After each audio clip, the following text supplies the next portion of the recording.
लोक कल्याण के लिए शौनक जी ने 6 प्रश्न किए। क्या? किम श्रेयः शास्त्र सारः का, स्व अवतार प्रयोजन का, केवताराश्च किम कर्म, और अंतिम प्रश्न किया धर्मः कम शरणं गतः। शास्त्र पुराण और उपदेश बहुत सारे हैं, इनमें सहज साधन क्या जिससे मानव का कल्याण हो, क्योंकि समय कम है। शास्त्रों का सार क्या है? ये परमात्मा जो अवतार लेते हैं, इनके अवतार का प्रयोजन क्या है, कौन कौन से परमात्मा के अवतार हुए, और जीवन का परम लक्ष्य क्या है। और एक बात और कि जब वो परमात्मा श्री कृष्ण स्वधाम गमन कर गए तो वो धर्म किसके शरण में गए, धर्मा कम शरणम गता। ये 6 प्रश्न किए। प्रश्न सुनकर उग्रश्रवा बहुत प्रसन्न हुए और बहुत प्रशंसा की शौनक जी की, किंतु कहा कथा कहने से पहले अपने गुरु का मैं ध्यान करूंगा, और गुरु का ध्यान किया। श्री सुखदेव जी का ध्यान कर रहे हैं। यम प्रव्रजंत मनुपेतमपेत कृत्यम द्वैपायनो विरह कातर आजुहाव, पुत्रेति तन्मयतया तरवो विनेदुस्, तम सर्वभूत हृदय मुनिमानतोऽस्मि। यम प्रव्रजंत मनुपेतमपेत कृत्यम, प्रव्रजंत का अर्थ है जन्मनैव सर्व परित्यज्य गच्छन्त, जन्म होने के बाद तुरंत सब कुछ छोड़ करके चले जाओ। कहा जाता है सुखदेव जी माता के गर्भ में 12 वर्ष तक रहे। वेदव्यास ने बहुत निवेदन किया कि बेटा गर्भ से बाहर निकल आओ, माँ तुम्हारे गर्भ का भार सह नहीं पा रही है, उसको कष्ट हो रहा है। सुखदेव जी ने कहा कि महाराज बाहर माया मोह का चक्कर है, मैं यही सुखी हूँ, मुझे आत्म स्वरूप का साक्षात्कार हो चुका है। क्यों? क्योंकि उन्होंने अमरनाथ में वो अमर कथा सुनी है, वो कथा आप सभी जानते हैं। गर्भ में जब तक शिशु रहता है तब तक माया और मोह का कोई भी प्रभाव उसको नहीं पड़ता है। उन्होंने कहा मैं तो यही रहूंगा, आप चाहे कुछ भी प्रयास करें। व्यास जी ने निवेदन किया बेटा बाहर आ जाओ। हमारे नैमिषारण्य के विद्वान डॉक्टर अंबिका प्रसाद तिवारी जी का मत है, और स्वामी कृपात्री जी महाराज जी का भी मत है कि इनका यज्ञोपवीत संस्कार हुआ था। और मैंने तो पहले जब बताया तो मैंने विश्वास नहीं माना उनकी बात का। मैंने कहा गुरुजी आपकी ये बात मुझे समझ में नहीं आ रही है कि जितनी टीकाएं पढ़ी सब में ऐसे ही लिखा। तो गुरुजी ने पूरी डिक्शनरी खोल दी संस्कृत हिंदी की, उसमें देखा, फिर कृपात्री जी महाराज की टीका में देखा, तब मुझे विश्वास हुआ। तो क्यों? अभी आप ये देखिए, ये नई बात है कि उनका यज्ञ पे संस्कार हुआ था कि नहीं हुआ था। स्वामी कृपात्री जी महाराज कहते हैं पिताजी ने बार बार अनुरोध किया तो गर्भ से तो बाहर आ गए, और जन्म लेते ही सबका परित्याग कर वो चल पड़े। अनुपेतम उपनयनादि संस्कार रहित्यम, ये अनुपेतम हुआ। किंतु अपेत कृत्यम बलात् उपनीतमपि, बलपूर्वक उनका उपनीत किया। उपेतमपि तदच्युत कृत्य रहितम, जबरदस्ती पकड़ के उनका उपनीत संस्कार किया। किंतु वो तो ब्रह्म को जान चुके थे, इसलिए कर्म कांड के चक्कर में उनको पढ़ना नहीं था। तो वो तुरंत ही वहां से यज्ञोपवीत को उतार करके चल गए। यज्ञोपवीत संस्कार हुआ, लेकिन यज्ञोपवीत उतार करके उन्होंने छोड़ दिया भैया। इसका प्रमाण आप चाहेंगे तो मैं दे दूंगा आपको। अपेत कृत्यम का मतलब बलात् उपनीतमपि, बलपूर्वक जिसका उपनीत किया गया। वो इसलिए नहीं लगा। आपने प्रश्न किया, बाबूजी प्रश्न कर रहे हैं कि जब यज्ञोपवीत को उतार के गए तो उनको पाप पड़ा कि नहीं पड़ा? तो आपको बताऊं, उनको पाप इसलिए नहीं पड़ा क्योंकि वो ब्रह्म स्वरूप है। ब्रह्म स्वरूप को संसार के किसी भी कर्मकांड की आवश्यकता नहीं है, वो स्वयं में ही परमात्मा स्वरूप है। और ये संसार के जो कर्मकांड है ये किसके लिए हैं? जो संसार में फंसा हुआ है। लड़का बड़ा हो रहा है, कह रहे पढ़ाओ, फिर उसका एक विवाह कराओ, फिर बच्चे हो, सारे संस्कारी तो है, तो चक्कर चलता रहता है। लेकिन वो इस चक्कर से परे हैं। अपेत कृत्यम। अब आप सोचो कि यज्ञोपवीत संस्कार हुआ, तब भी टीकाकार क्यों कह रहे हैं कि उनका यज्ञोपवीत संस्कार नहीं हुआ। अब इसका भी कोई कारण होना चाहिए। तो इसका कारण आपको मैं बताता हूं कि जैसे अपने देश के जो यशस्वी प्रधानमंत्री हैं नरेंद्र भाई मोदी, विवाह हुआ किंतु पत्नी को छोड़ दिया। अब ब्रह्मचर्य का पालन कर रहे हैं। तो विवाह तो हो गया, बहुत सारे ऐसे लोग होते, विवाह हुआ, स्त्री का संसर्ग ही नहीं किया, ब्रह्मचर्य को ही धारण किया, स्त्री को त्याग दिया, तो विवाह होने के बाद भी वो ब्रह्मचारी कहे जाएंगे, भले ही उनका वैवाहिक कर्म हो गया हो। बात समझ में आई आपको कि कर्म हो जाने के बाद भी कर्म का बंधन स्वीकार ना करना, यानी कि आप उस कर्म से बंधे नहीं, और कर्म के बंधन को स्वीकार कर लेना ही कर्म बंधन है। स्वीकार नहीं किया तो कुछ भी नहीं। जैसे आपकी आंख खुली और माँ बताने लगी बेटा पापा कहो, पापा कहो, इनको चाचा कहो, चाचा कहो, ठीक। अब आप स्वीकारो नहीं कि हमारे बाप है, तो होंगे कोई, हमसे क्या मतलब है। तो जब तक आप स्वयं नहीं स्वीकारोगे कि ये है, तब तक होगा कुछ नहीं। इसको कहते हैं विश्वास। और जो परमात्मा स्वरूप हो चुका है उसको किसी भी प्रमाण की जरूरत नहीं।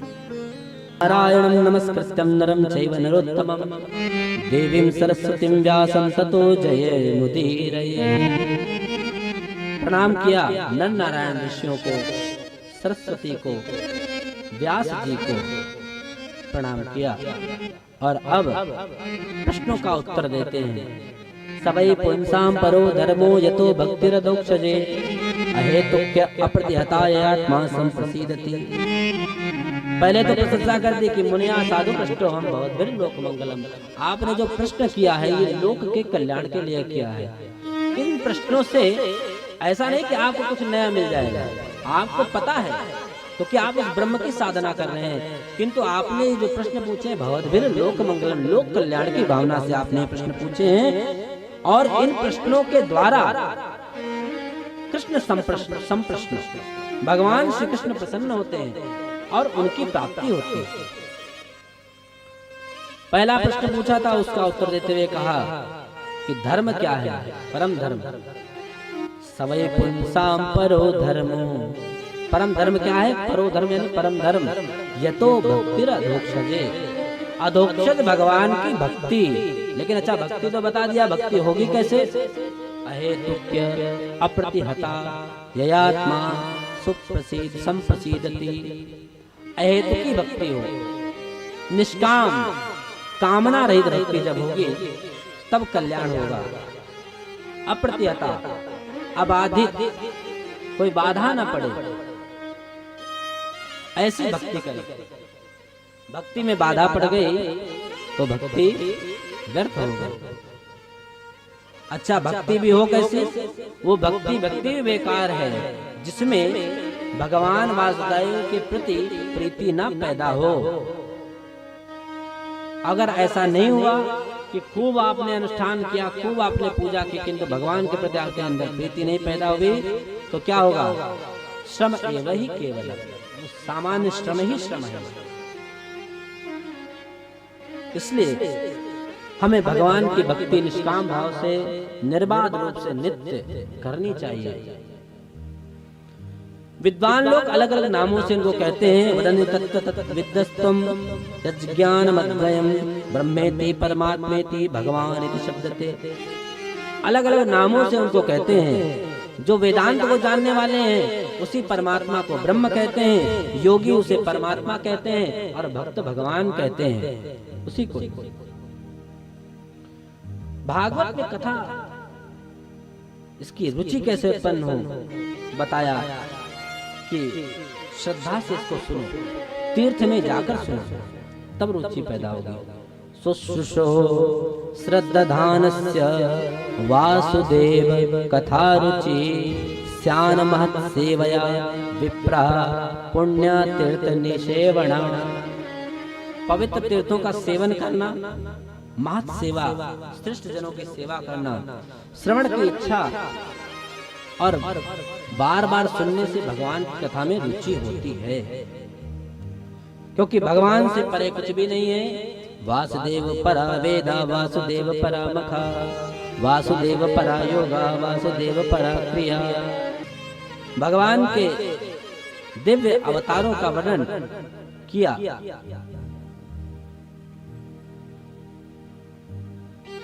पहला अवतार बताते हैं, भगवान ने 4 ब्राह्मणों के रूप में अवतार लिया और उन्होंने कठिन ब्रह्मचर्य को धारण किया। कौन?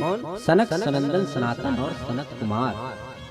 दूसरा अवतार पृथ्वी को रसातल से निकालने के लिए वाराह अवतार ग्रहण किया। तीसरा भगवान के परम भक्त नारद पांचरात्र के रचयिता, नारद भक्ति सूत्र के प्रणेता देवर्षि नारद का हुआ। चौथा भगवान का अवतार नर नारायण के रूप में हुआ।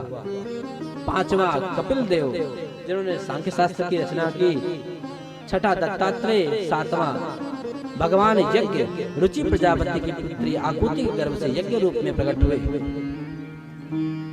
परमहंसों का मार्ग बताने के लिए 8वां अवतार भगवान ऋषभ देव का पृथ्वी को पुनः फलवती करने के लिए पृथु अवतार हुआ। चाक्षुष मनवंतर के प्रलय से वैवस्वत मनुष्य की रक्षा की मत्स्य अवतार में। फिर समुद्र मंथन के समय कश्यप अवतार, धनवंतरी अवतार और मोहिनी अवतार। प्रहलाद की रक्षा के लिए भगवान ने नरसिंह अवतार लिया। बलि का कल्याण करने के लिए वामन अवतार लिया। ब्राह्मणों के मान की रक्षा करने के लिए परशुराम अवतार। वेदों का विस्तार करने के लिए भगवान वेदव्यास। रावण का वध करने के लिए और संसार में अपने भक्तों का कल्याण करने के लिए श्री राम अवतार। और उसके बाद द्वापर में श्री बलराम, श्री कृष्ण और कलयुग में भगवान बुद्ध और कल्कि। ये 22 अवतार भागवत में बताए गए हैं। 2 अवतार अन्य बताए जाते हैं जिनको जोड़कर 24 अवतार कहे जाते हैं। ये हैं हंस और हयग्रीव। और इनमें भी भागवताकार कहते हैं अवतार है संख्या ये हरि सत्व निधेर द्विजा। भगवान के अवतार एक नहीं असंख्य हैं। हरि अनंत, हरि कथा अनंता, कहां सुने बहुविध बहु संता। अनेक प्रकार से भगवान की कथाओं को कहते हैं, किंतु ये सभी भगवान के अंश हैं। लेकिन भगवान श्री कृष्ण साक्षात वो ब्रह्म ही है। एते चांस कला पुंसा कृष्णस्तु भगवान स्वयं। ये साक्षात भगवान ही है। ये भागवत पुराण ब्रह्म संहितम है। शौनक जी प्रश्न करते हैं, आपने कहा इस कथा की महिमा को तो बताया, आप हमें ये बताइए कि सुखदेव जी ने ये कथा परीक्षित को कब सुनाई? अरे वो तो संसार में किसी से नेह रखते ही नहीं, एक जगह कहीं ठहरते ही नहीं, सदैव परमात्मा में ही वो रत रहते हैं। और तो और गौ दूहने में जितना समय लगता है उतना समय वो एक स्थान पर रुकते हैं भिक्षा लेने के लिए, और भिक्षा नहीं मिली तो वो चले जाते हैं। लेकिन जितनी देर रुकते हैं उतने में ही उस स्थान को तीर्थ बना देते हैं। बताओ कब उन्होंने कथा सुनी? सूत जी ने बताया कि एक समय सरस्वती के पवित्र जल में स्नान करके श्री वेदव्यास बद्रिकाश्रम में बैठे हुए थे। उन्होंने अपने मन में विचार किया कि मैंने 4 वेदों का निर्माण किया, इतिहास पुराण का विस्तार किया, किंतु इससे मेरे मन को शांति क्यों नहीं मिली? और तो और मैं ब्रह्मतेज से संपन्न हूँ, भगवान का ही मैं अंश हूँ, भगवान का अवतार हूँ, तब भी मेरे अंदर ये सामर्थ्य नहीं कि मैं अपने मन की चिंता मिटा पाऊं। श्री कृष्ण द्वैपायन बार बार अपने मन में ऐसा चिंतन कर ही रहे थे और उसी समय भगवान श्री नारद आ गए। और जब नारद जी आए तब उन्होंने उनकी बहुत पूजा की। पूजयामास विधिवन नारदम सुर पूजितम। ये नारद जी को सामान्य नहीं जो सोचो, देवताओं के द्वारा पूजित हैं, इसलिए वेद व्यास ने उनकी बहुत पूजा की। नारद जी ने आसन पर बैठ करके व्यास जी से कहा, आपकी चिंता का कारण क्या है? आपके जो रचे हुए ग्रंथ हैं इनका अध्ययन करके लोगों की चिंता मिट जाती है, किंतु आप में चिंता क्यों नहीं नष्ट हो रही?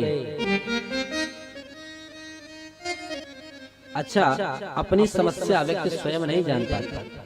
हमारे अंदर क्या दोष है ये कोई नहीं जान, हम नहीं जान पाएंगे, दूसरा बताएगा। इसीलिए कहते हैं ना, निंदक नियरे राखे, हमारे अंदर क्या कमी है।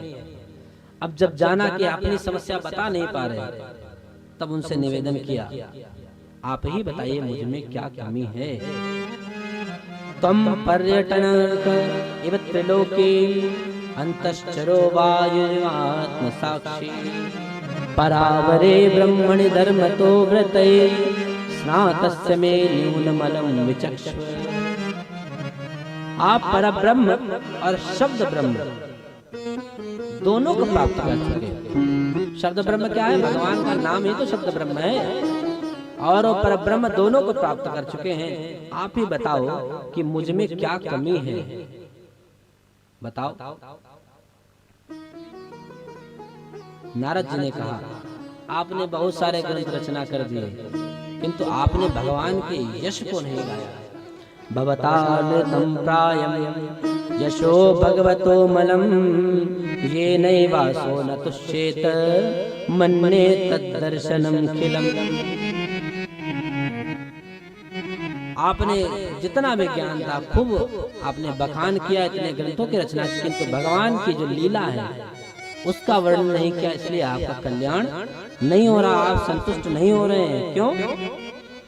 ये जो वाणी है ये कब कल्याणकारी है? जब इस वाणी से भगवान के पवित्र चरित्रों का गान किया जाए, नेत्रों से उनके दर्शन का गान किया जाए, चरण उनके मंदिर तक जाए, हाथों से भगवान की सेवा हो, संतों की सेवा हो, तभी तो इनका लाभ है। अन्यथा इस शरीर का कोई महत्व नहीं है। और आपने किया क्या? आपने कर्म तो बताए, सकाम हिंसा को भी बता दिया। निंदित पशु हिंसा उसकी भी आज्ञा दे दी। जुगुप्सितम धर्म कृते अनुशासता स्वभाव रक्तस्य महान व्यतिक्रमः यद वाक्यतो धर्म इति तरास्थितो न मन्यते तस्य निवारणं जनः। आपने क्या कह दिया कि वाजपेयी यज्ञ कर लो, अश्वमेध यज्ञ कर लो, इससे ये लाभ होगा, इससे ये लाभ होगा। अरे इन यज्ञों से आपने लोगों को हिंसा की अनुमति दी, और जब कह दिया कि वेद व्यास ने कहा है तो सब लोग मानने भी लगे उस बात को। जैसे कोई मसाला खाता हो तो उससे कहना चाहिए भैया मसाला खाना छोड़ दो, लेकिन कहते क्या है कि कम कम। तो कम करने के लिए तो ये कहते हैं कि भाई एक दो खाओ, ज्यादा मत खाओ। लेकिन वो क्या करता है कि चलो गुरुजी ने कहा है पहले में 20 खाते तो अब 10 खाएंगे, कम कर दिया। गुरुजी की भी बात मान ली, अपनी बात मान ली। तो आपने इन ग्रंथों में ऐसे ऐसे सिद्धांतों का भी विश्लेषण कर दिया जिनका विश्लेषण आपको नहीं करना चाहिए था। इसलिए अब आप भगवान की परम कथा कहो। देखो, मुझे भी देखो, मैंने भी संतों की ही कृपा से अपने आप को ऐसा बनाया कि मैं परमात्मा के अंश से प्रकट हुआ। नारद जी ने उनको कथा बताई कि मैं एक दासी पुत्र था और एक समय चातुर्मास के समय मेरे यहाँ उनके आश्रम में ऋषिगण आए, उनकी बहुत सेवा की। और सेवा भी कैसे की? नारद जी कहते हैं मौन होकर सेवा की। शुश्रूषमाणे मुनियो अल्पभाषिणी। अरे बकबक करने वाले सेवक होते नहीं, सेवा बहुत है, बकबक बहुत कर रहे हैं, तो कहते भैया चले जा, सेवा ना करो वैसे। नहीं बोलता बहुत है, लेकिन जो शांत होकर के सेवा करता है उसका स्वामी उस पर प्रसन्न हो जाता है। ज्यादा बोलने वाले कहते जाओ। तो नारद जी ने मौन होकर उनकी सेवा की, प्रसन्न होकर के उनको ये आशीर्वाद दिया और उनको उस परब्रह्म का साक्षात्कार कैसे हो ये बताया है। पूरी कथा आप नारद जी की जानते ही हैं। और भागवत का उपदेश करके उनको कि आप ये कथा कहो, ये लिखो, ऐसा कह के चले गए। सूत जी कहते हैं ये जो नारद जी हैं धन्य हैं। ओ देवर्षि धन्योऽयं यत् कीर्तिं शार्ङ्ग धन्वना गायन् माद्यन्निदं तन्त्र्या रमत्यातुरं जगत्। ये नारद जी देवर्षि धन्य है। क्यों? क्योंकि नित्य अपनी वीणा पर ये सारंग पाणी भगवान श्री हरि के निर्मल यश का गान करते हैं और स्वयं तो आनंद मग्न होते ही हैं, त्रिताप तप्त इस संसार को भी ये आनंदित करते हैं। क्यों? क्योंकि इनके पास वीणा है। कैसी? जो भगवान ने ही इसको दी है। देवदत्त इमाम वीणा स्वर ब्रह्म विभूषिताम मूर्छयित्वा हरि कथा गायन मानस चराम्यहम्। ऐसी वीणा। शौनक जी ने प्रश्न किया कि जब सूत जी चले गए, जब वहां नारद जी चले गए, तब व्यास जी ने क्या किया? व्यास जी ने भागवत की रचना की और रचना करने के बाद इसको अपने पुत्र श्री सुखदेव जी को पढ़ाया। वो कथा है कि उनको सुख मनमोह को श्लोक पढ़ाया, नटवर बपू। अभी कथा में आगे बढ़ रहे हैं, इसलिए वो छोड़ रहे हैं उसको। सुखदेव जी को ये पावन कथा सुनाई